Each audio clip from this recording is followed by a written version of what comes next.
تحصیل رستم خاکسار مسجد کې د ختم القرآن حوالې سره د یو تقریب تابع شوی وه چې پکې طلباو، علمای کرامو او عام ولس په ګڼ شمېر کې ګډون کړی و. تقریب ته مهمان خصوصي امیر حمزه، حافظ عبدالناصر، مولانا ولی محمد، مولانا شازمین او محمد خالد عاصم وینا وکړه. مقررینو د قرآن کریم په تعلیماتو حاصلولو باندې تفصیلي رڼا واچوله او ویې ویل چې خپل بچي دین اسلام ته وقف کړي. سکون او راحت صرف په دین اسلام کې دی. نن په رستم کې چې کوم خاکسار مسجد کې په دې مرکز کې کوم پروګرام وشو د ختم قرآن کریم اجتماع په حواله خبره کوم.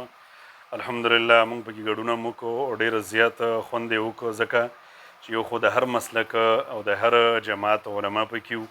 او زه په دې خبره ډېر خوشحاله شوم چې په دې کې د اشاعت علما، اهلالحدیث علما او په دې کې د جمعیت او په دې کې د جماعت اسلامي علما.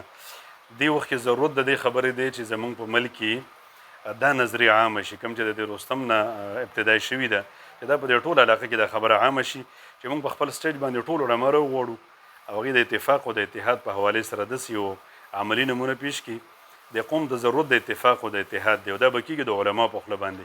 چې ممبر او د محراب مالکان داسې یو بل ته اوږې ښکته کړي او راشي او دا پروګرامونو کې شریک شي. انشاءالله د الله نه امید دی چې دا به د عوامو دپاره یو ښه تاثر پرېږدي انشاءالله. د قرآن کریم تعلیم خو چې دی دا زموږ روح دی او زموږ بنیاد دی او اصل دی. زموږ دا روحونه الله تعالی چونکې د روح د بره نه راغلی دی وایي نو د هغې د تربیت دپاره قرآن او حدیث دي. موږ وایو دیني علم او دنیوي علم دا دواړه ضروري دي. دا دیني علم داسې دی چې انسان نه په صحیح معنو کې چې انسان جوړوي نو دا دیني علم جوړوي، اسماني وحي. نو د دې علم انتهایی ضرورت دی، دا زموږ مقصد دی.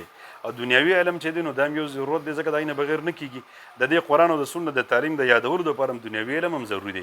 نو موږ وایو چې دواړه دې سړی وکړي په خپلو بچو باندې، هم د عصري علوم پې وایي هم د بېدیني علوم وایي. نن چې کومه بچو ختمونه کړي دي زه ټولو ته مبارکباد وایم.